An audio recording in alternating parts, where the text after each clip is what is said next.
The morning sun cast long shadows across the dusty yard when Grace Harper found the stranger crouched beside his horse, talking to a rusty-colored dog with one ear that folded wrong.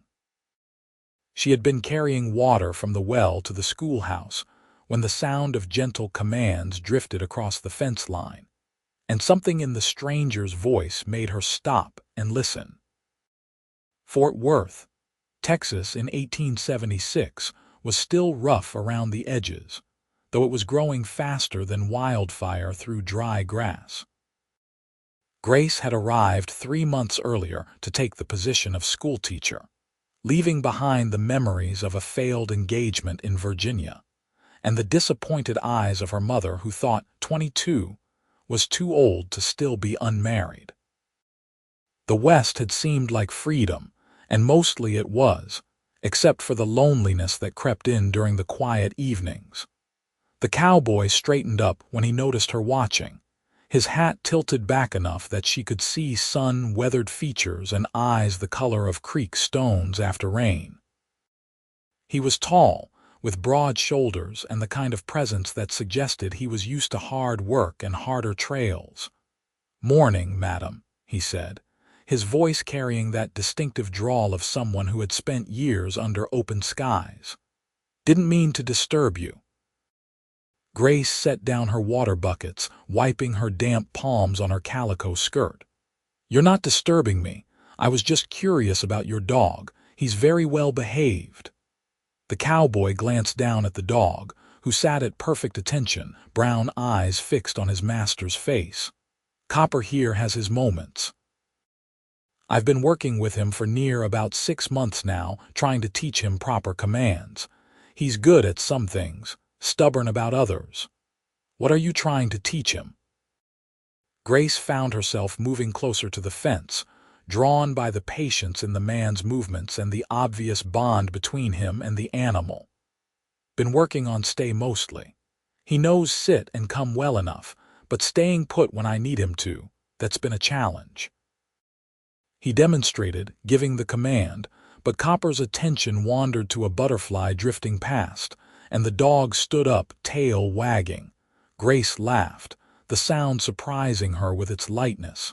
She hadn't laughed much lately. "May I try something?" The cowboy's expression shifted to curiosity. "Sure thing.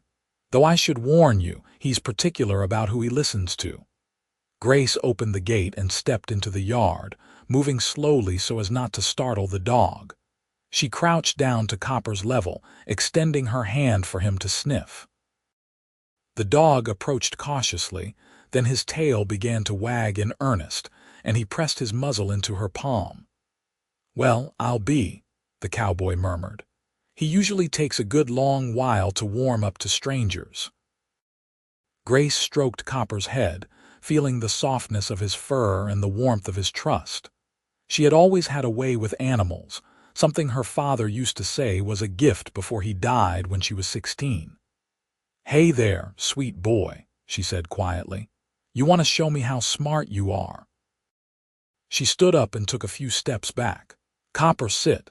The dog sat immediately, his eyes locked on her face. "Good boy. Now stay." She held up her hand, palm out, and began to back away. Copper remained seated, his body quivering slightly with the effort of restraint, but he didn't move. Grace walked in a slow circle around him, and still he stayed, only his eyes following her movement. The cowboy let out a low whistle. "I'll be damned. Pardon my language, madam, but that's the best he's ever done that command." Grace returned to Copper and praised him enthusiastically, laughing as he jumped up to lick her face. "He's a wonderful dog. You've done excellent work with him. Seems like you're the one doing the excellent work." The cowboy extended his hand. "I'm Gideon Hayes. I run a small ranch about 5 miles west of here. Just brought some horses into town to sell." "Grace Vance," she replied, shaking his hand. His grip was firm but careful, calloused from years of rope and reins. "I'm the schoolteacher here." "A teacher," Gideon said, and something in his expression softened. "That explains it then. You've got that way about you, calm and clear. Copper responds to that. I've always loved animals. Before I came here, I helped my uncle with his farm back in Virginia. He had dogs for herding sheep. They stood there in the warm morning sun, hands still clasped for a moment longer than strictly necessary, before Grace pulled away, suddenly aware of propriety, and the fact that Mrs. Henderson across the street was definitely watching from her window. "Would you," Gideon began, then cleared his throat. "Would you be willing to work with Copper some more? I'd pay you for your time. He's not just a pet, he's a working dog, and I need him to be reliable when we're out on the range." Grace considered this. She had free time after school hours, and the extra money would be welcome. But more than that, there was something about this quiet cowboy and his loyal dog that intrigued her. "I'd be happy to help, though I won't take payment for it. Consider it a neighborly favor." "I can't ask you to do that for nothing." "You're not asking, I'm offering," Grace smiled. "Besides, it will be nice to spend time with a dog again. I've missed that." They arranged to meet the following afternoon at the schoolhouse, where there was a fenced yard that would be perfect for training. As Grace gathered her water buckets and headed back to prepare for her students, she found herself humming, a lightness in her step that hadn't been there in months. Gideon watched her go, Copper sitting beside him with what could only be described as a pleased expression on his canine face. "Well, boy," he murmured, scratching behind the dog's good ear, "looks like you just made us a new friend." The next afternoon, Grace dismissed her students promptly at 3 o'clock, watching as they scattered like dandelion seeds in the wind, their voices carrying back to her in fading echoes. She tidied the classroom quickly, trying to ignore the flutter of anticipation in her chest. It was just dog training, she told herself. Nothing more, but when Gideon arrived with Copper trotting beside him, that flutter intensified. He had cleaned up, she noticed, his shirt pressed and his dark hair still damp as though he had dunked his head in a trough. The thought made her smile. "Afternoon, Miss Vance," he said, removing his hat as he approached. "Please call me Grace. Miss Vance makes me feel like I'm still in the classroom." "Grace, then." The way he said her name, slow and careful, made something warm unfold in her chest. "And you should call me Gideon." They worked with Copper for nearly 2 hours, and Grace was impressed by how quickly the dog responded to consistent, patient guidance.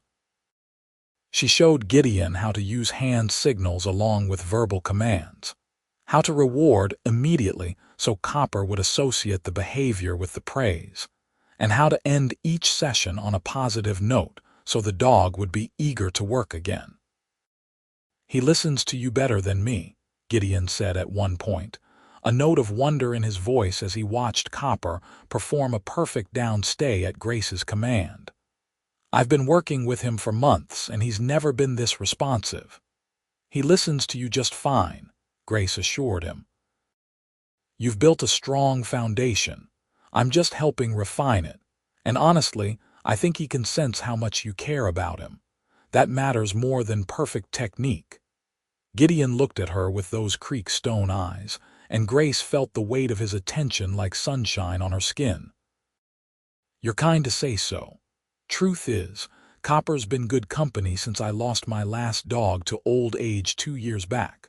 Took me a while to be ready for another, but this fellow showed up half-starved at my ranch one day, and I couldn't turn him away." "You have a good heart," Grace said softly. "Just doing what's right." He shifted his weight, suddenly seeming uncomfortable with the praise. "Would you like to come out to the ranch sometime? See where Copper and I work?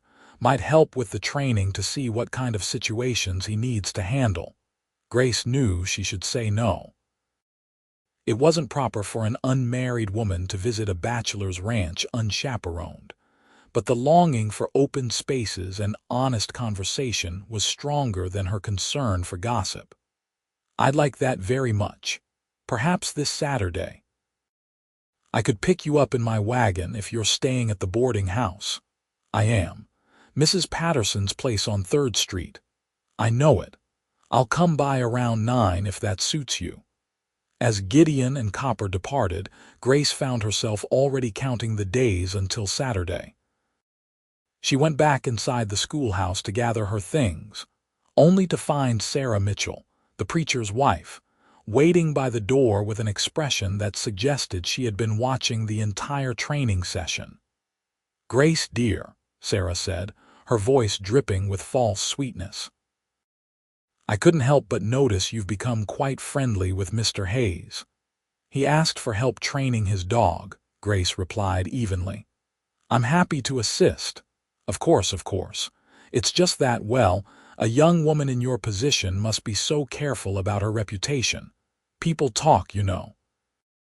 Grace felt her spine stiffen. She had dealt with women like Sarah her entire life, women who cloaked their judgment in concern and wielded gossip like a weapon. "I appreciate your interest, Mrs. Mitchell, but I assure you everything is perfectly proper. Now, if you'll excuse me, I need to prepare for tomorrow's lessons." She brushed past the older woman, her heart pounding with a mixture of irritation and defiance. Let them talk, she thought. She had come west to build a new life, and she would not let small-minded gossip dictate her choices. Saturday dawned clear and bright, the kind of spring morning that made everything seem possible. Grace dressed carefully in her most practical skirt and a simple blouse, tying her chestnut hair back with a ribbon. She packed a small bag with some bread and cheese, thinking they might get hungry during the day. Mrs. Patterson, her landlady, gave her a knowing look when Gideon arrived promptly at 9. "You be careful now, dear. Cowboys can be charming, but they're not always reliable." "I will, Mrs. Patterson. Thank you." Gideon helped her up into the wagon seat with a gentleness that belied his rough hands. Copper sat in the back, tongue lolling happily as they set off through town and onto the open road. "Your landlady seems protective," Gideon observed. "She means well. Everyone here seems to think they need to look after the schoolteacher. Can't say I blame them. Teaching children is important work, and you're doing it alone in a place that's still finding its feet." Grace glanced at him, surprised by his understanding. "What about you? How did you end up ranching outside Fort Worth?" Gideon was quiet for a moment, his hands steady on the reins.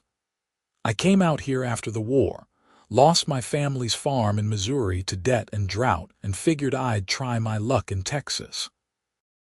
Started as a ranch hand, saved every penny I could, and eventually bought a small piece of land. It's not much, maybe 160 acres, but it's mine. That must have taken tremendous determination, or stubbornness." He gave her a slight smile. "My mother always said I was too stubborn for my own good. I prefer to think of it as persistence." They talked easily as the wagon rolled across the prairie, sharing stories of their pasts and their hopes for the future. Grace found herself telling Gideon about her father's death, about the man she had almost married who decided at the last minute that he wanted someone more biddable, someone who wouldn't question or challenge. She told him about the relief she had felt when the engagement ended, even as everyone else treated it as a tragedy. "Sounds like you dodged a bullet there," Gideon said. "Man who wants a wife with no opinions of her own isn't looking for a partner. He's looking for a servant." "That's exactly what I thought, but try telling that to my mother." "I take it she didn't approve of you coming west." She was horrified. "Said I was throwing my life away, that I'd end up an old maid in some dusty frontier town with nothing to show for it." Grace laughed, but there was an edge to it. Maybe she was right. Gideon pulled the wagon to a stop and turned to face her fully. "Grace Vance, from what I've seen, you're building something real here. You're teaching children, probably the only education some of them will ever get. You're making a difference. That's a whole lot more than most people can say." The sincerity in his voice made Grace's throat tighten with unexpected emotion. "Thank you," she managed. "That means more than you know."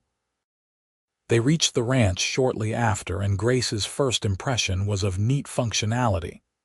The house was small but well-maintained, the barn sturdy, the fences in good repair. Chickens scratched in the yard, and she could see cattle grazing in the distance. "It's wonderful," she said honestly. "You've built something to be proud of." Gideon's face flushed with pleasure at her words. "Let me show you around." He gave her a tour of the property, introducing her to his 2 horses, showing her the garden he was trying to coax into production, pointing out where he hoped to expand the barn next year. Copper ran ahead of them, clearly delighted to be home and showing off his territory. They worked with the dog in various scenarios, teaching him to respond to commands even with the distraction of chickens and horses nearby. Grace suggested they practice having Copper bring specific items, demonstrating how useful that could be on a working ranch. "Copper, fetch the rope," she instructed, pointing to a coiled rope on the fence post. The dog cocked his head, confused at first, but after Grace walked him through it several times, rewarding him each time he brought the rope, Copper began to understand. Within an hour he was reliably retrieving the rope, a hat, and even a specific glove from a pair. "This is incredible," Gideon said, watching his dog work with obvious pride. "He really does listen to you better than me." "That's not true. Watch." Grace stood back and had Gideon give the commands. Copper performed perfectly, and Gideon's face split into a genuine grin that transformed his serious features into something almost boyish. "We did it," he said, and before Grace quite knew what was happening, he had swept her up in a hug, spinning her around once before setting her down quickly, his face reddening. "I'm sorry, that was inappropriate. Don't apologize." Grace was breathless, not from the spin but from the feeling of being in his arms, brief as it was. "I'm happy too. Copper's such a smart dog." They stood there, suddenly awkward, until Copper barked and broke the tension. Gideon cleared his throat. "I should get you some lunch. You must be hungry." Inside the small house, Grace was surprised by how tidy everything was. The main room served as both kitchen and living area, with a fireplace against one wall and a table with 2 chairs near the window. Everything was simple but clean, and there were small touches that suggested Gideon cared about his space. A rag rug on the floor, curtains on the windows, books on a shelf near the fireplace. "You read," Grace said, moving to examine the titles. There were agricultural guides, some history, and several novels including works by Cooper and Dickens. "When I have time. Winter evenings mostly." Gideon busied himself slicing bread and laying out cold chicken, cheese, and preserved apples. "My mother taught me to read when I was young. Said education was the one thing no one could take from you." They ate lunch together, talking about books and ideas, discovering shared opinions and debating different perspectives.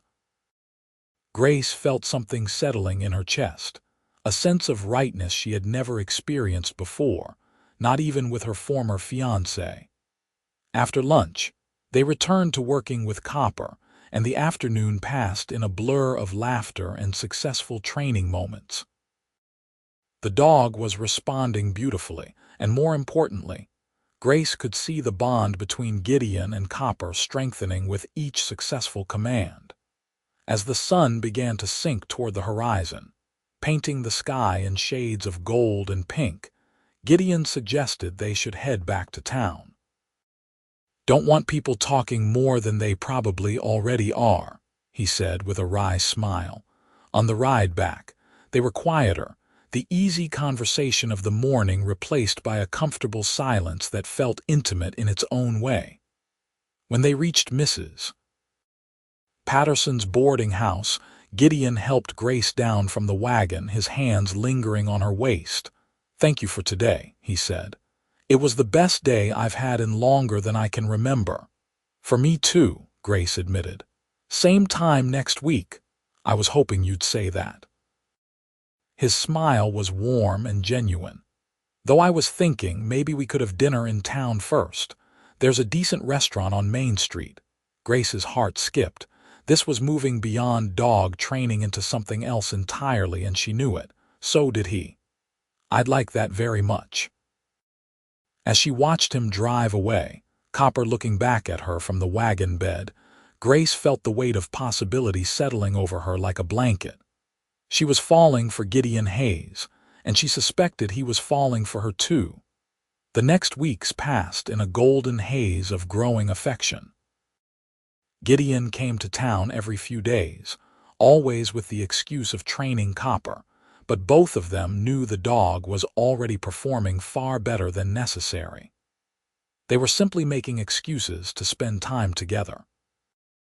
They had dinner at the restaurant as planned, where Gideon insisted on ordering the special and made her laugh with stories from his ranch. They walked together after church on Sunday, properly chaperoned by the presence of other congregants, but managing to find moments of privacy in their quiet conversations. He brought her wildflowers one Tuesday afternoon, presenting them awkwardly but with such obvious pleasure in the giving that Grace felt her heart turn over. The town noticed, of course. Mrs. Patterson began making pointed comments about wedding bells. Sarah Mitchell's disapproval deepened into active hostility, though Grace couldn't understand why. Some of the other women were more supportive, particularly Emma Walsh, who ran the general store with her husband. "Don't let the gossips bother you," Emma told Grace one afternoon as she was buying supplies. "Gideon Hayes is a good man. Anyone with eyes can see he's smitten with you and you with him." "Is it that obvious?" Grace asked, feeling her cheeks warm. "Honey, you both light up like Christmas candles whenever you're in the same room. It's sweet to see." Emma leaned in conspiratorially. "And for what it's worth, I think you're good for him. He's been alone too long out at that ranch." But not everyone was supportive. One evening in early June, as Grace was locking up the schoolhouse, Sarah Mitchell appeared with two other church women in tow. "We need to speak with you, Miss Vance," Sarah said, her voice cold. "About your conduct." Grace felt irritation prickle along her spine. "What about my conduct?" "Your association with Mr. Hayes is becoming scandalous. You're spending far too much time alone with him, and it's setting a bad example for the children." "I'm not alone with him. We work with his dog in full view of anyone who cares to watch. And what I do outside of school hours is my own concern, not when it reflects on the moral character of the person teaching our children." Sarah drew herself up. "We've spoken to the school board. They're concerned as well." Fear flickered through Grace's chest. She needed this position, both for the income and for the independence it provided. "The school board has concerns about my teaching, about your personal life and how it might influence your professional duties." One of the other women, Martha Green, spoke up more gently. "Grace, we just think you should be more careful. If you and Mr. Hayes have honorable intentions, perhaps you should formalize your courtship properly." Grace took a breath, forcing herself to remain calm. "Thank you for your concern. I'll take it under advisement." She managed to hold her composure until they left, but then she sank onto the schoolhouse steps, hands shaking. She had worked so hard to build a life here, and the thought of losing it because of small-minded prejudice was infuriating and frightening in equal measure. When Gideon arrived an hour later for their planned training session, he took one look at her face and dropped to one knee in front of her. "What happened?" Grace told him about the confrontation, trying to keep the tremor out of her voice. "I knew there would be talk, but I didn't think they'd actually threaten my position." Gideon's jaw tightened. "This is my fault. I should have been more careful about your reputation." "No." Grace reached out and took his hand. "Don't say that. I don't regret a single moment we've spent together." "Neither do I." He looked up at her, and the intensity in his eyes made her breath catch. "Grace, I need to tell you something. I've been trying to find the right time, but maybe there isn't a right time. Maybe I should just say it." Her heart began to pound. "Say what?" "I'm in love with you." The words came out rough, almost desperate. "I've been in love with you since that first morning when you worked with Copper, and I saw how kind and patient and smart you were. I know we haven't known each other long, and I know I don't have much to offer, just a small ranch and a stubborn dog, but I can't imagine my life without you in it anymore." Grace felt tears spring to her eyes. "Gideon, you don't have to say anything. I just needed you to know. And if you want to stop seeing me to protect your position, I'll understand. I'll hate it, but I'll understand." "Stop seeing you," Grace laughed through her tears. "Gideon Hayes, I'm in love with you too. I have been for weeks. And I'm not going to stop seeing you because some busybodies think they have the right to dictate my life." The joy that flooded his face was like sunrise. "You mean that?" Every word. He stood up, pulling her to her feet, and for a moment they just looked at each other. Then Gideon cupped her face in his hands and kissed her, gentle and reverent, and Grace felt the entire world narrow down to just this. His lips on hers, his hands cradling her face like she was something precious, the taste of hope and promise between them. When they broke apart, both breathing hard, Gideon rested his forehead against hers. "Marry me, Grace. I know it's fast, but I've never been more sure of anything in my life. Marry me and come live at the ranch. We'll build a life together, a real partnership. You can keep teaching if you want, or we can start a school on the ranch for the children of the other homesteaders. Whatever you want, as long as we're together." Grace's practical mind tried to assert itself. They had known each other less than 2 months. This was impulsive and probably foolish. But her heart, that stubborn, insistent organ, was singing yes, yes, yes. "Yes," she whispered. "Yes, I'll marry you." Gideon kissed her again, deeper this time, and Copper, who had been waiting patiently by the fence, barked his approval. They were married 2 weeks later in a simple ceremony at the church, with Emma and her husband standing as witnesses. Sarah Mitchell and her followers boycotted the wedding, but enough townspeople attended to fill the small building, and their genuine warmth made up for the absence of the disapprovers. Grace wore a simple blue dress that Emma had helped her alter, and she carried a bouquet of wildflowers that Gideon had picked that morning. When she walked down the aisle and saw him waiting for her, his face full of love and wonder, she knew with absolute certainty that she was making the right choice. The preacher kept it short and sweet, and when he pronounced them man and wife, Gideon kissed her with such enthusiasm that the congregation burst into applause and laughter. Even Copper, who had been allowed to attend, barked joyfully from his position near the door. There was a simple reception at the restaurant, with cake and punch and toasts that ranged from heartfelt to hilarious. As Grace stood beside her new husband, accepting congratulations and well wishes, she felt a deep sense of rightness settle over her. The school board, perhaps influenced by the community's positive response to the wedding, decided that Grace could continue teaching, at least through the end of the current term. After that, she and Gideon agreed they would see what opportunities arose.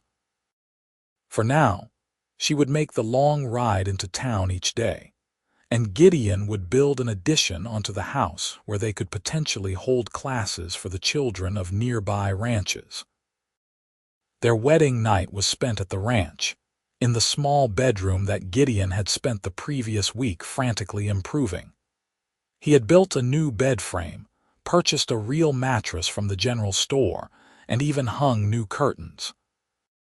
Grace was touched by the effort he had put into making the space welcoming for her.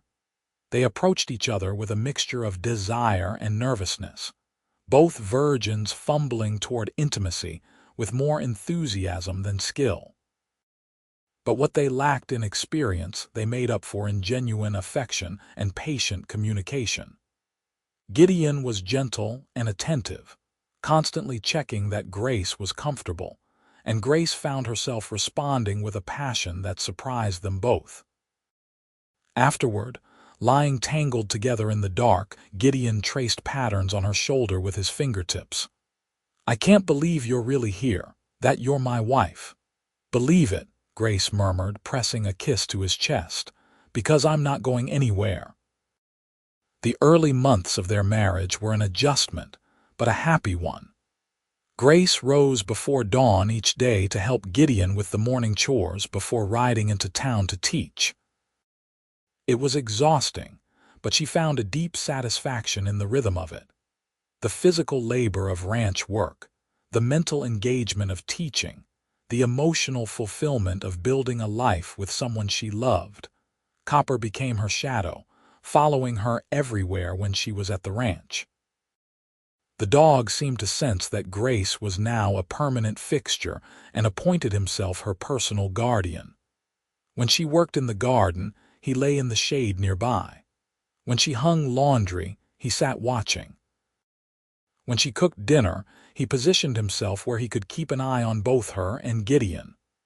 "I think he loves you more than me now," Gideon joked one evening, watching as Copper rested his head on Grace's lap while she read. "Nonsense. He just knows I'm a soft touch for treats." That too. In August, Grace learned she was pregnant. The realization came gradually, a missed monthly course followed by morning queasiness and a tenderness in her breasts. When she finally told Gideon, he picked her up and spun her around, laughing with pure joy. "A baby," he kept saying, wonder in his voice. "We're going to have a baby." Grace laughed at his excitement, even as her own nerves about impending motherhood fluttered in her stomach. "You're happy then?" "Happy, Grace, I'm over the moon." He set her down carefully, suddenly solicitous. "You should sit. Should you be sitting? What do you need?" "I need you to stop fussing. I'm pregnant, not made of glass." But his fussing was sweet, and as the months passed and her belly grew round with their child, Grace found herself falling even more deeply in love with her husband. He built a cradle from oak wood, sanding it until it was smooth as silk. He fashioned tiny wooden toys, painting them with careful precision. He talked to her belly at night, telling their unborn child stories about the ranch and promises about the future. The baby came in late March of 1877, born on a night when spring storms rolled across the prairie with sound and fury. Emma Walsh served as midwife, since the town doctor was stuck on the other side of a flooded creek. The labor was long and difficult, and there were moments when Grace was certain she couldn't endure another minute. But Emma was calm and capable, and Gideon held Grace's hand through every contraction, murmuring encouragement and love. When the baby finally emerged with a lusty cry, and Emma announced it's a boy, Grace felt a surge of love so powerful it seemed to fill the entire room. They named him Matthew Gideon Hayes, and he was perfect. Dark hair like his father, curious eyes that would eventually settle into hazel, and a determined set to his tiny jaw that suggested he had inherited stubbornness from both parents. Gideon held his son with shaking hands, tears streaming down his face. "He's so small." "He's beautiful," Grace said, exhausted but filled with wonder. "He's perfect. You're both perfect." Gideon leaned down to kiss her forehead, then Matthew's. "I'm the luckiest man alive." Copper approached the bed cautiously, clearly aware that something momentous had occurred. He sniffed at the bundle in Gideon's arms, then looked at Grace as if seeking permission. "It's okay, boy," Grace said softly. "This is Matthew. You're going to help protect him." The dog sat down beside the bed, tail wagging slowly, and Grace knew that her son had just gained another devoted guardian. Grace gave up her teaching position after Matthew's birth, but she didn't abandon education entirely. True to Gideon's suggestion, They started a small school at the ranch, holding classes 3 days a week for the children of nearby homesteaders. The additional room Gideon had built became a classroom, and Grace found joy in teaching in this less formal setting where she could bring Matthew along, and the students could learn practical skills alongside reading and arithmetic. The ranch prospered slowly but steadily. Gideon was good with cattle and better with horses, and he began to develop a reputation for training horses that others had given up on as unmanageable. Grace helped with the bookkeeping and correspondence, her education proving invaluable in navigating contracts and negotiations. They added to the house bit by bit: a proper parlor, a larger kitchen, a second bedroom for when Matthew would be old enough to sleep on his own. They planted an orchard and expanded the garden. They bought more land when the neighboring homesteader decided to return east. Life wasn't always easy. There were hard winters and dry summers, years when the cattle prices dropped and they had to scrape by on very little. There was the terrible week when Matthew, at age 3, came down with a fever that had Grace praying through the night while Gideon rode through a blizzard to fetch the doctor. There was the heartbreak of a miscarriage 2 years after Matthew's birth, and the long months of grief that followed. But there was also joy, abundant and overflowing. There was Matthew's first word, which was not mama or papa, but cop, for copper. There were evenings on the porch watching the sunset, Gideon's arm around Grace's shoulders and Matthew playing at their feet. There were successful harvests and new foals and neighbors who became friends. There was the quiet satisfaction of building something lasting together. In the spring of 1880, Grace found herself pregnant again. This time she was less nervous, though no less awed by the miracle of it. Their daughter was born in October, arriving so quickly that she was born before Emma could even reach the ranch. Gideon delivered his own daughter with shaking hands and whispered prayers, and when he placed the squalling infant on Grace's chest, they both wept with relief and joy. They named her Rose Catherine Hayes, and she was as different from Matthew as could be imagined. Where he had been a serious, observant baby, Rose was all smiles and laughter from the start. She had Grace's chestnut hair and Gideon's creek stone eyes, and she wrapped both her parents around her tiny fingers within days. Matthew, now 4 years old, was fascinated by his little sister. He wanted to help with everything, from changing her diapers to singing her lullabies. Grace watched her son's gentle care of his sister and felt her heart expand with pride. Copper, now getting on in years, appointed himself Rose's protector just as he had been Matthew's.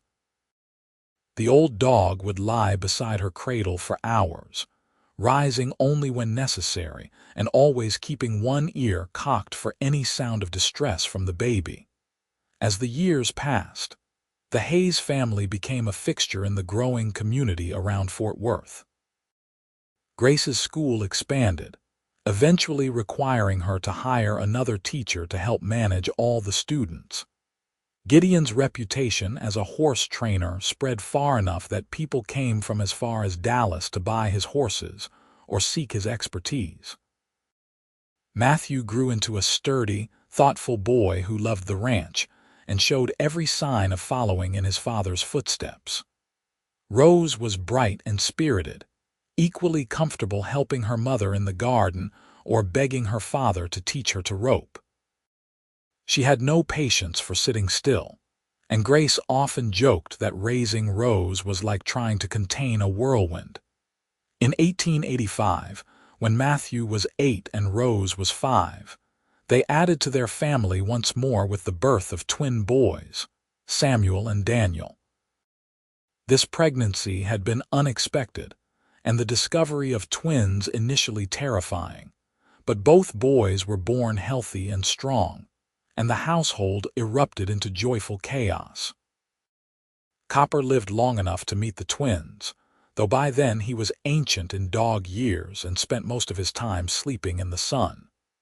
When he died peacefully in his sleep one warm June morning, the entire family mourned him. They buried him on a small rise overlooking the ranch, and Gideon carved a marker that read Copper, a good dog and true friend. "He brought us together," Grace said, standing beside the grave with Gideon's arm around her waist and their children gathered close. "I'll always be grateful to him for that." "Me too," Gideon said quietly. "He was the best dog a man could ask for." They got another dog eventually, a young female that Matthew named Daisy, but all of them knew she wasn't replacing Copper.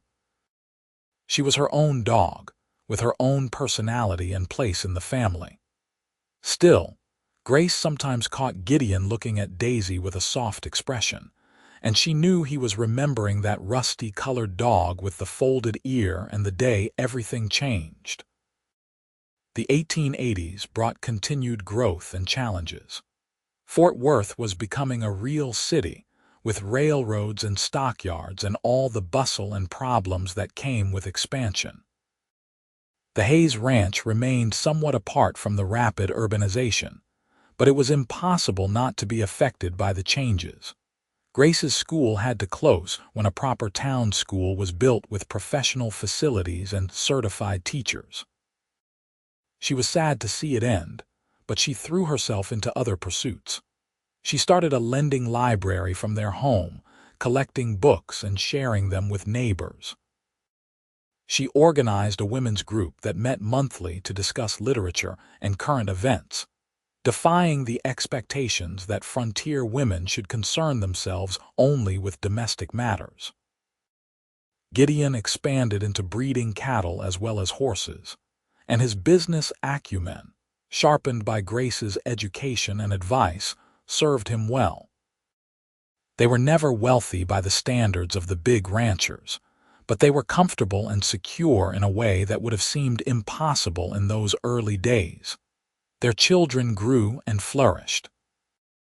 Matthew, serious and steady, proved to have his father's gift with animals and his mother's quick mind.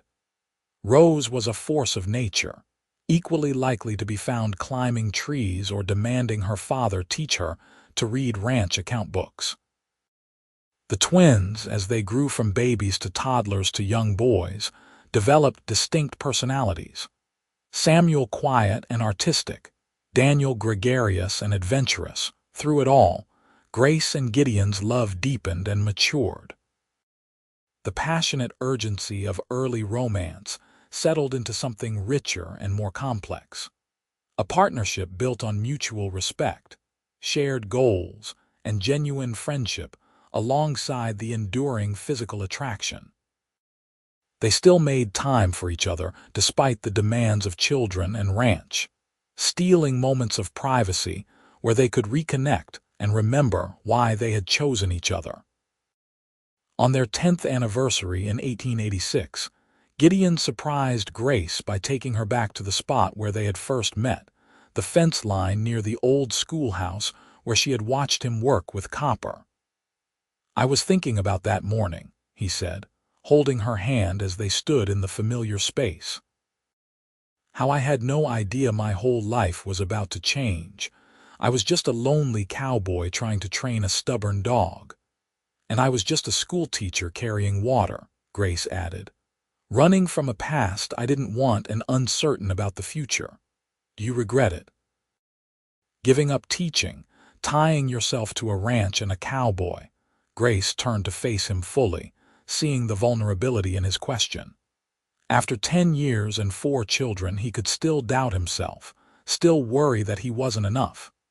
"Gideon Hayes, I have never regretted a single moment.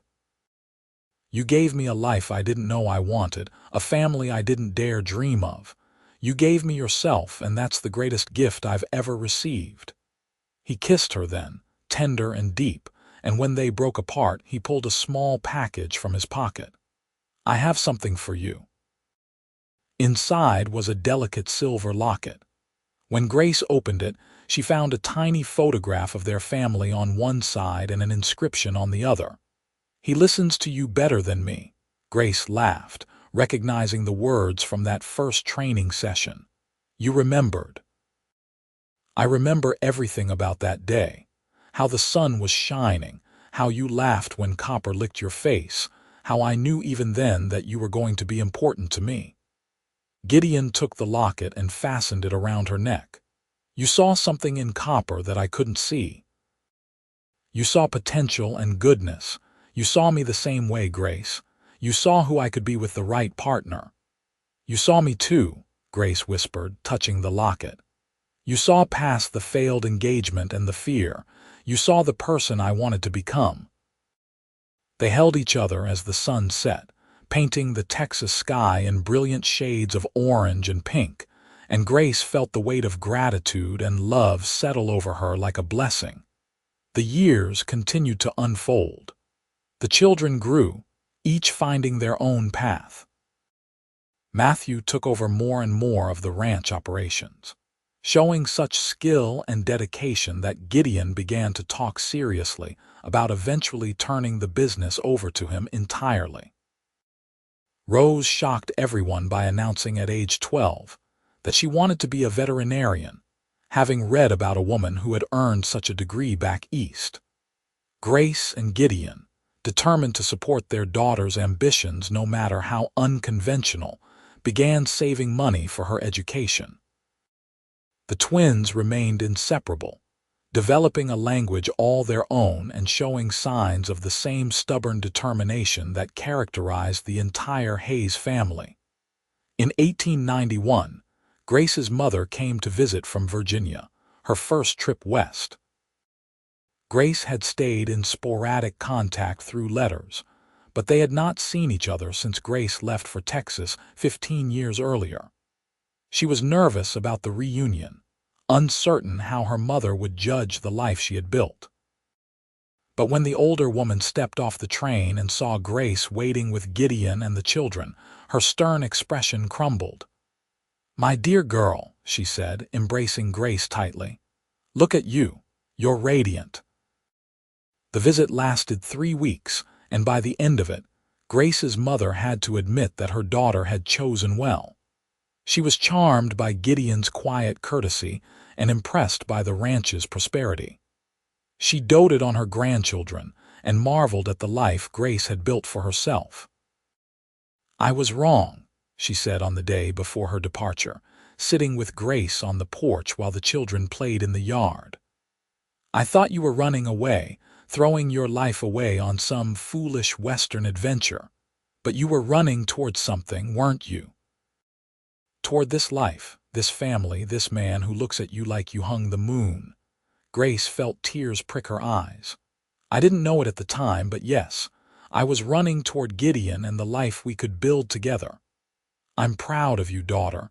I should have said that years ago." The reconciliation with her mother brought Grace a peace she hadn't realized she was missing. When the older woman returned to Virginia, it was with promises to visit again, and an open invitation for the Hayes family to visit her. As the 1890s progressed, the world changed rapidly around them. Technology advanced, bringing telegraph lines and eventually telephone connections to the area.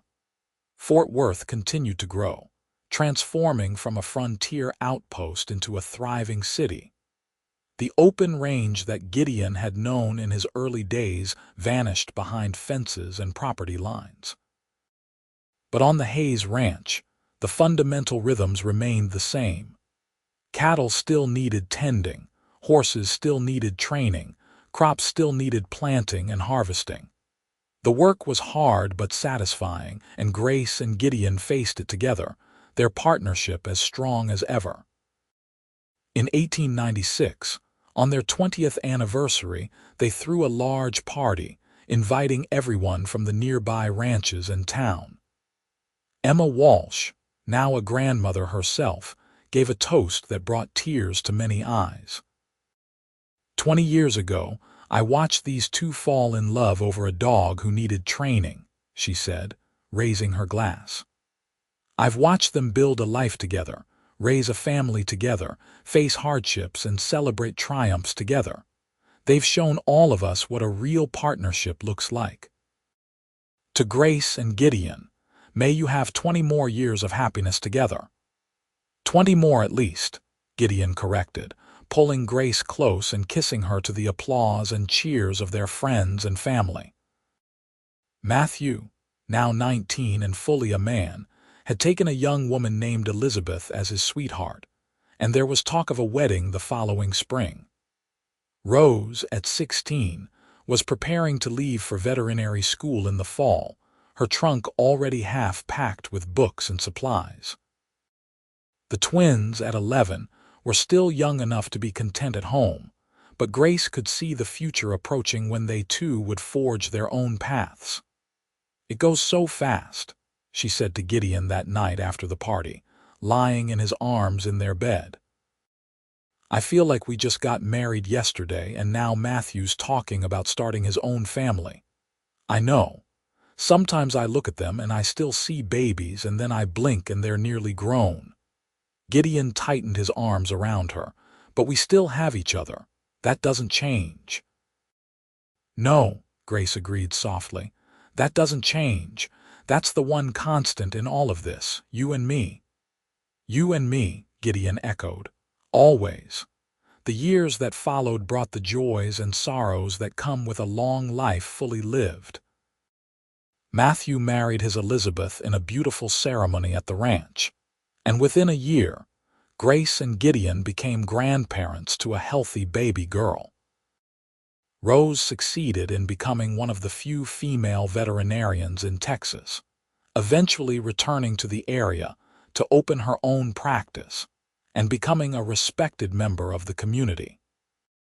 Samuel developed his artistic talents and moved to Dallas to work as a commercial artist, while Daniel stayed on the ranch, partnering with Matthew in running the increasingly successful operation.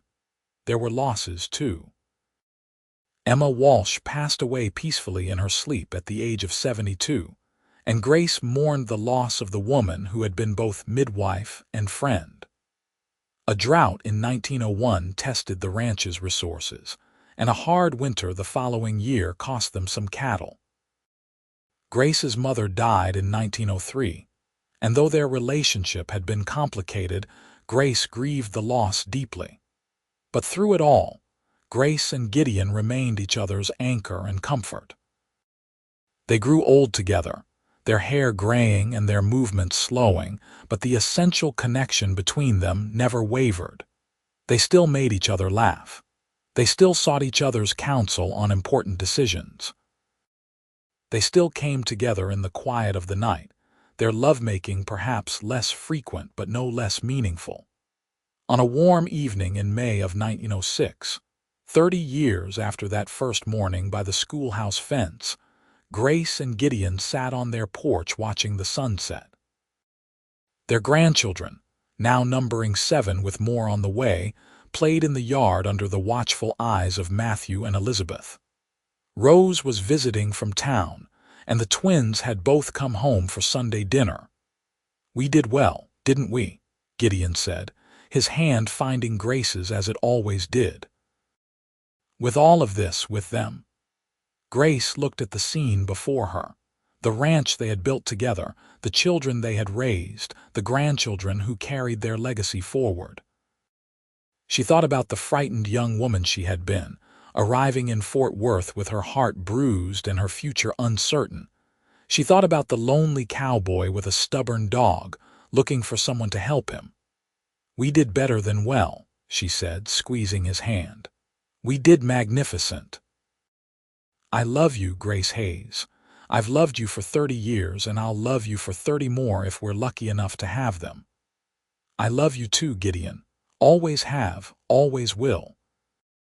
They sat together in the gathering dusk, hands clasped and hearts full. Two people who had found each other against the odds and built a life that surpassed their wildest dreams. The story of how they met, the cowboy and the schoolteacher and the dog who brought them together, had become family legend, told and retold to children and grandchildren who never tired of hearing it. Because it was a story of hope and second chances, of love found in unexpected places, of lives intertwined and made better for the joining. It was a story that started with a simple observation: he listens to you better than me, and grew into something rich and lasting and true.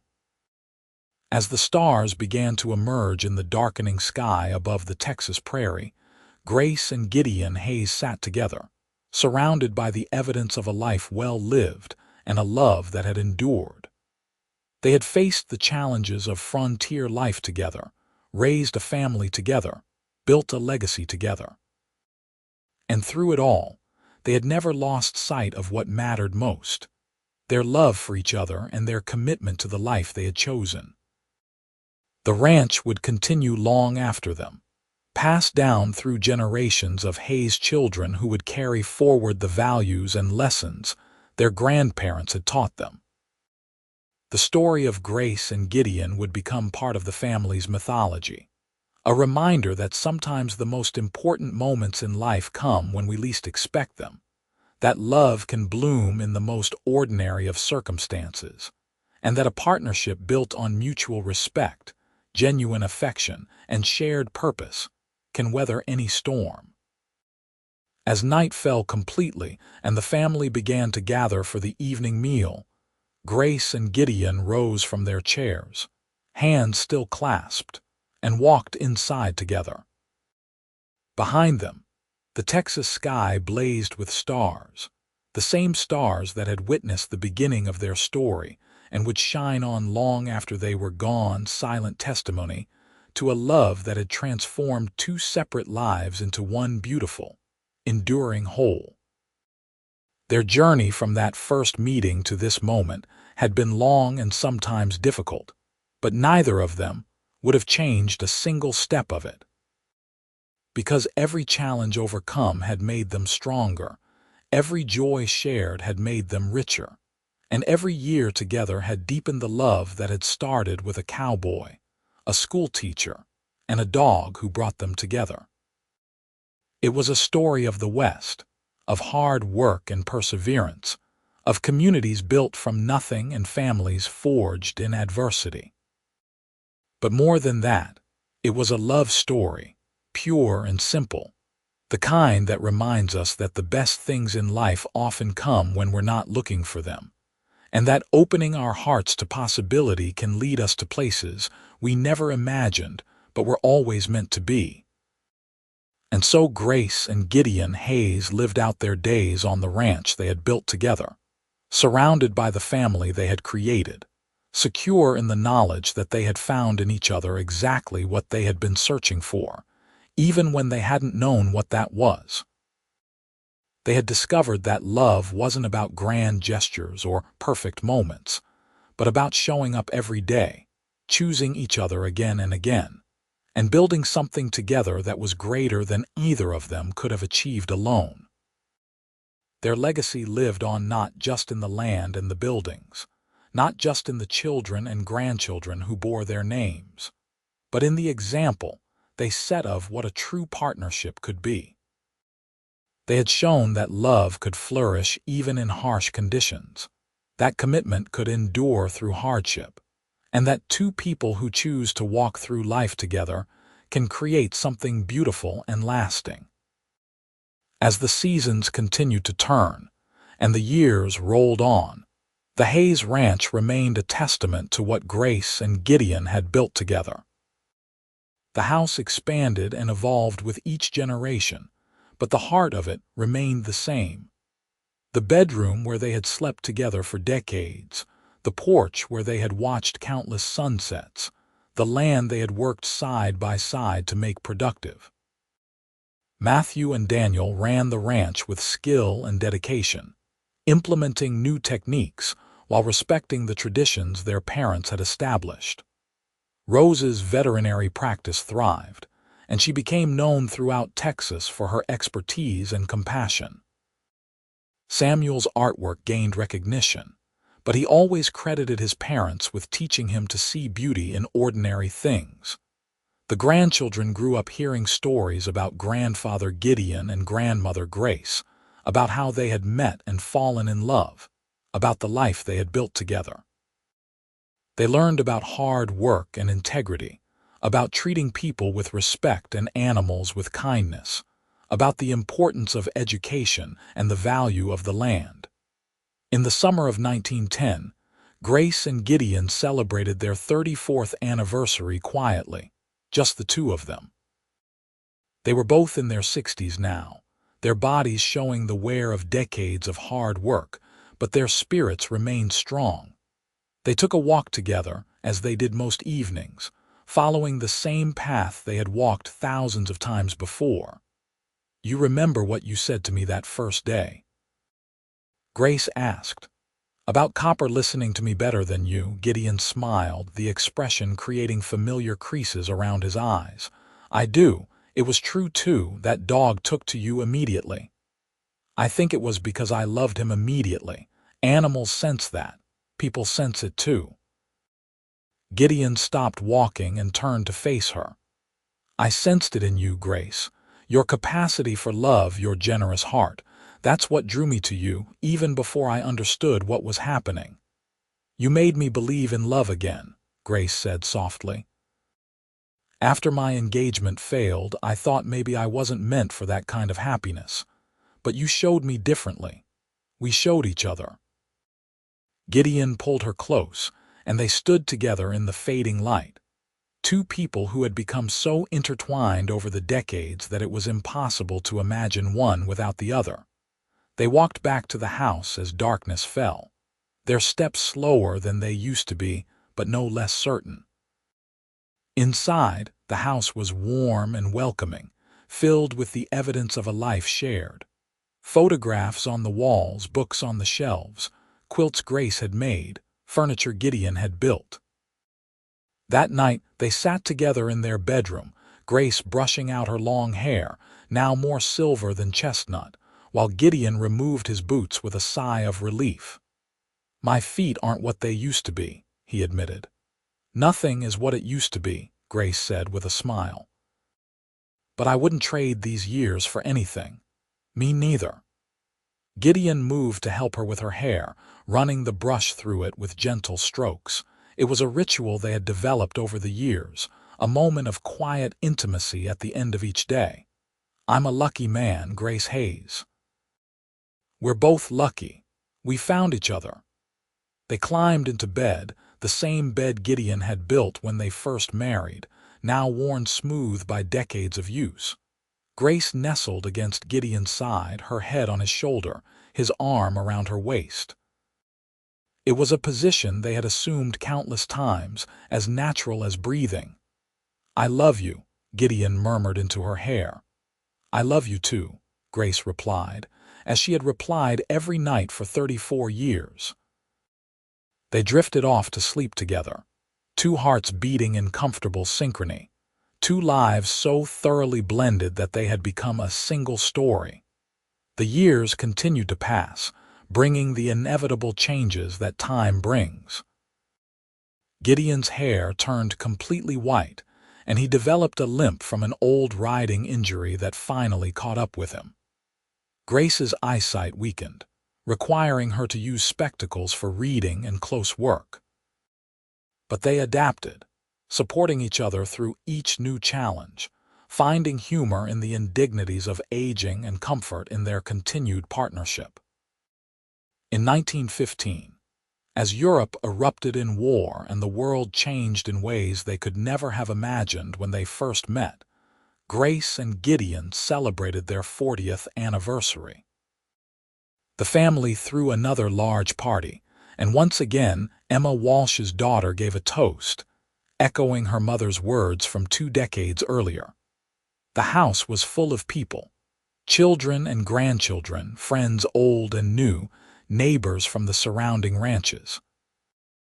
Matthew and Elizabeth had 5 children now, ranging from a daughter preparing for college to a son still in short pants. Rose, unmarried but fulfilled by her work, had stories of animals she had saved and clients she had helped. The twins, both married now with families of their own, regaled the crowd with tales of growing up on the ranch. As Grace looked around at the gathering, she was struck by how much had come from that single morning when she had stopped to watch a cowboy work with his dog. All these people, all these lives, all this love and laughter and legacy, it had all grown from the seed planted that day. "What are you thinking about?" Gideon asked, appearing at her elbow with a glass of punch. "Just marveling at how one moment can change everything," Grace said. "If I hadn't stopped that morning, if I hadn't offered to help with copper, none of this would exist." "I'd like to think we would have found each other somehow," Gideon said. "We were meant to be together, Grace. I truly believe that. Maybe we were." Grace took his hand. "I know I can't imagine my life without you in it. I don't want to imagine it. You won't have to." Gideon squeezed her hand. "We're together and we're going to stay that way." As the party continued around them, they slipped away to their favorite spot on the porch, watching the sun set over the land they loved. The prairie stretched out before them, golden in the evening light, dotted with cattle and horses, marked by fences and buildings they had built together. "We did good work here," Gideon said quietly. "The best work," Grace agreed. They sat in comfortable silence. Two people who had said so much to each other over the years that words were sometimes unnecessary. The love between them was a tangible thing, woven through 40 years of shared experiences, tested by hardship and celebrated in joy, deepened by time and commitment. As the stars began to appear, their grandchildren found them, the younger ones clamoring to sit on their laps and hear stories. Grace and Gideon obliged, taking turns telling tales of the old days, of how Fort Worth had been when they first arrived, of the challenges and adventures of building a ranch from scratch.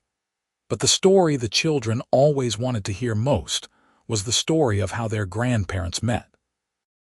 "Tell us about copper," one of the youngest begged. So Gideon told it again, with Grace filling in details he forgot, both of them smiling at the familiar beats of the narrative. They told about the morning by the schoolhouse, about Grace's magic touch with the stubborn dog, about how Gideon had said those fateful words, "He listens to you better than me." "And then what happened?" a grandchild asked, even though she knew the answer. "Then I fell in love with your grandmother," Gideon said simply. "And she was kind enough to fall in love with me too. And we got married and lived happily ever after," Grace added, ruffling the child's hair. "Are you still happy?"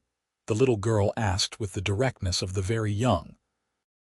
Grace and Gideon looked at each other, a lifetime of shared understanding passing between them in a single glance.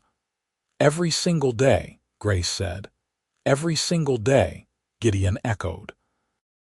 As the evening wore on, and the party eventually wound down, as children were carried to beds and guests departed with thanks and well wishes, Grace and Gideon prepared for sleep once more. The house was quiet now, everyone settled, the familiar sounds of the ranch night surrounding them. 40 years, Grace mused as they got ready for bed. It doesn't seem possible that it's been that long. 40 years of the best life I could have asked for, Gideon said. "Because of you, because of us," Grace corrected. "We built this together, Gideon. Everything we have, everything we've accomplished, it was both of us." He nodded, accepting the truth of her words. "Partners, partners," she agreed. "In everything." They lay down together, bodies instinctively arranging themselves in the pattern established over 4 decades. Grace's head on Gideon's shoulder, his arm around her, their legs tangled together beneath the quilts. "I love you, Grace," Gideon whispered, as he had whispered every night of their marriage. "I love you too, Gideon," she replied, as she had replied every night in return. They drifted off to sleep, two people who had become one through years of choosing each other, supporting each other, loving each other through every season and circumstance. The years that followed were gentler, as Grace and Gideon gradually stepped back from the day-to-day operations of the ranch, trusting their sons to carry on the work they had started. They had earned their rest, though they still helped where they could and offered advice when asked. They spent more time together, just the two of them, enjoying the leisure they had never really had when they were younger. They took drives in the automobile that Daniel had purchased, Grace delighting in the speed and novelty of it. They visited Rose in town and marveled at the modern conveniences of her home. They traveled to Virginia to see Grace's childhood home one last time, Gideon charming her remaining relatives with his quiet courtesy and obvious devotion to his wife. But mostly they were content to stay at the ranch, in the home they had built, surrounded by the land they loved and the family they had created. They watched the seasons change, celebrated holidays with ever-expanding numbers of grandchildren and great-grandchildren, and cherished the ordinary moments that made up a life. In the spring of 1920, as they approached their 45th anniversary, Gideon's health began to fail. He had never fully recovered from a bout of pneumonia the previous winter, and though he tried to hide it, Grace could see him growing weaker. She nursed him tenderly, refusing to leave his side, just as he had refused to leave hers during difficult childbirths and illnesses over the years. They spent long hours together, sometimes talking, sometimes simply holding hands in companionable silence. "I'm not ready to leave you," Gideon said one afternoon, his voice thin but determined. "Then don't," Grace said fiercely, even though she knew it wasn't that simple. "Stay with me, Gideon. We have more years together yet. I'll try." He squeezed her hand weakly. "God knows I'll try, Grace. I don't want to go anywhere without you." But wanting and doing were different things, and as summer approached, it became clear that Gideon was losing his battle. The family gathered, children and grandchildren filling the house, saying their goodbyes to the man who had been the foundation of their family. On a warm June evening, with Grace holding his hand and the window open to let in the scent of the prairie he loved, Gideon Hayes took his last breath. His final words were, "I love you," directed at the woman who had been his partner for 44 years. Grace felt something fundamental break inside her when he died, as though part of her own soul had departed with him. But even through the overwhelming grief, she held on to the knowledge that they had been blessed beyond measure. They had found each other, built a life together, and loved each other fully and completely for more than 4 decades. Not everyone got that gift. The funeral was huge, with people coming from all over Texas to pay their respects to a man who had been respected and loved by all who knew him. Grace sat through it in a fog of pain, supported by her children, feeling Gideon's absence like a physical wound. In the weeks and months that followed, she learned how to live without him, though a part of her never wanted to. She found comfort in her family, in the ranch that held so many memories, in the legacy they had built together. She wore the locket Gideon had given her on their 10th anniversary, the one with the inscription about Copper listening to her, and she drew strength from remembering how it had all begun. Grace lived for another 8 years, staying active and involved in her family's lives, watching great-grandchildren grow, seeing the ranch continue to prosper under Matthew and Daniel's management. Rose came to live with her after retiring from her practice, and the two women enjoyed each other's company in the quiet house. But Grace never stopped missing Gideon. She spoke to him sometimes, telling him about the family, sharing news and observations as though he could hear her. She kept his side of the bed exactly as he had left it, and she never removed his belongings from their room. On a crisp autumn morning in 1928, Grace Harper Hayes died peacefully in her sleep at the age of 74. She was found with a smile on her face, her hand resting on Gideon's pillow, the locket around her neck catching the morning light. The family buried her beside Gideon on the rise overlooking the ranch, the same place where Copper had been laid to rest so many years before. The headstones, simple and elegant, bore their names and dates, and beneath Grace's name, the inscription she had requested: "Together always." The ranch continued through the generations, just as Grace and Gideon had hoped it would. Their descendants carried forward the values and lessons they had taught: the importance of hard work and integrity, of treating people with respect and the land with care, of building partnerships based on love and mutual support. And the story of how it all began, with a cowboy and a schoolteacher, and a rusty-colored dog named Copper, became part of the family's treasured history. It was told and retold, passed down from generation to generation, a reminder that love can bloom in the most unexpected places, that one moment of kindness can change the course of a life, and that the greatest adventures often begin with the simplest of encounters. The words Gideon had spoken that first morning, "He listens to you better than me," became something of a family motto, representing the moment when two separate paths converged into one shared journey. It represented the humility and openness that had characterized their relationship from the beginning, the willingness to recognize and celebrate each other's strengths, the understanding that partnership meant complementing rather than competing with each other. On the ranch, in the house that Grace and Gideon had built together and expanded over the years, their descendants continued to gather for holidays and celebrations. They walked the same paths, worked the same land, and felt the presence of those who had come before. Sometimes, on quiet evenings when the sun was setting over the Texas prairie, painting the sky in shades of gold and pink, the family members who lived on the ranch would sit on the porch and feel the weight of history and love surrounding them. They would think about Grace and Gideon, about the life they had built and the legacy they had left, and they would feel grateful to be part of that continuing story. The ranch stood as a testament to what two people could accomplish when they chose to walk through life together, supporting each other, challenging each other, loving each other through every triumph and setback. It was a monument to enduring love, to the power of partnership, to the beauty that can emerge when two people commit fully to building something together.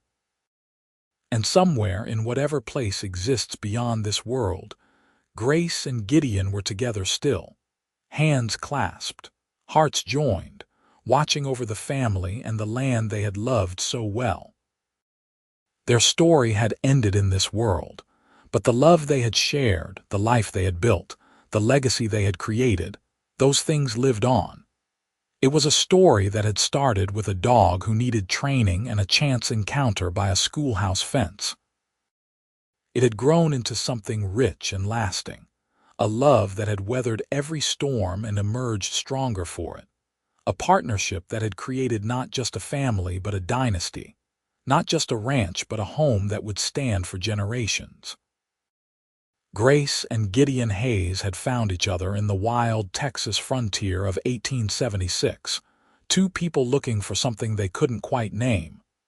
What they found was love, pure and true and lasting. They built a life together that exceeded their wildest dreams, raised a family that carried their values forward, and left a legacy that would endure long after they were gone. Their story was one of hope and second chances, of finding love when you least expect it, of building something beautiful from humble beginnings. It was a reminder that the best things in life often come in simple packages: a helping hand with a stubborn dog, a shared laugh over a silly moment, a quiet evening watching the sunset together. And it all began with those words, spoken by a cowboy to a schoolteacher on a bright spring morning: "He listens to you better than me." Words that opened a door to a future neither of them could have imagined, a future filled with love and laughter, with challenges overcome and dreams achieved, with a partnership that defined both their lives and created a legacy that would last for generations. It was, in every sense, a love story for the ages, a testament to the enduring power of two people choosing each other and committing to walk through life together, come what may. And in the hearts of their descendants, in the land they had worked, in the values they had taught, Grace and Gideon Hayes lived on, forever together, forever loved, forever remembered. Their journey had come full circle, from that first meeting to their final rest side by side on the land they had loved. And in between, they had lived fully and loved deeply, creating something beautiful and lasting from the simple foundation of mutual respect, genuine affection, and unwavering commitment. The story of Grace and Gideon Hayes was complete, a life fully lived and a love fully realized, a testament to what two people can accomplish when they choose to face the world together, supporting each other through every season, celebrating each other's strengths, and building something greater than either could have achieved alone. And so their story ended as it had begun, with love at its center, with partnership as its foundation, with hope as its guide. They had found each other in the wild Texas frontier, built a life together against all odds, and left a legacy that would inspire generations to come. It was a story of the American West, of frontier determination and pioneer spirit, but more than that, it was a love story, pure and simple, the kind that reminds us all of what truly matters in this life. Finding someone to love, building something together, and creating a legacy of love that outlasts our mortal years. Grace and Gideon Hayes had done all that and more.